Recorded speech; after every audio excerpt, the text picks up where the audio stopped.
कुछ पुलिस वाले social media में कह रहे हैं कि भारत भूषण तिवारी कौन सी क्रांति लाना चाह रहा था हथियार लेकर, और कुछ बीजेपी के नेता भी कह रहे हैं कि हथियार लेकर अपराधी था और मार दिया गया, सही हुआ। तो उन पुलिस वालों को और बीजेपी के नेताओं को मैं ये कहना चाहता हूँ कि भारत भूषण तिवारी ने जब आत्मसमर्पण कर दिया, तब ये नपुंसक पुलिस वाले 50 पुलिस वाले मिलकर उसको गोली मारते हैं। जब तक उसके हाथ में रिवॉल्वर थी, तब तक किसी की पुलिस वाले की अम्मा ने दूध नहीं पिलाया था कि उसके करीब तक जाए। और जिस तरह से एक निहत्थे इंसान पे आत्मसमर्पण करने के बाद उसकी हत्या हुई है, तो याद रखिएगा, इसी समाज से विकास दुबे भी हैं।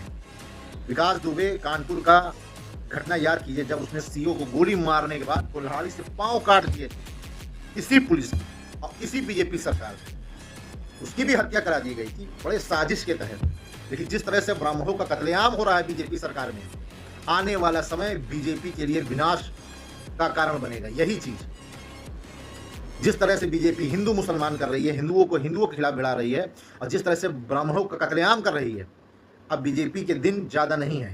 तो याद रखिए, विकास दुबे भी थे, भरत भूषण तिवारी भी हैं। ब्राह्मण समाज इस चीज़ को अच्छे से देख रहा है, और इसका आने वाले चुनाव में निश्चित तौर पे इसका परिणाम देखने को मिलेगा। और बीजेपी अब यहाँ से यहाँ जाने वाली है, क्योंकि बीजेपी को उठाने वाले ब्राह्मण ही हैं, और ब्राह्मणों से गद्दारी करना बीजेपी को बहुत भारी पड़ने वाला है। जय दादा परशुराम।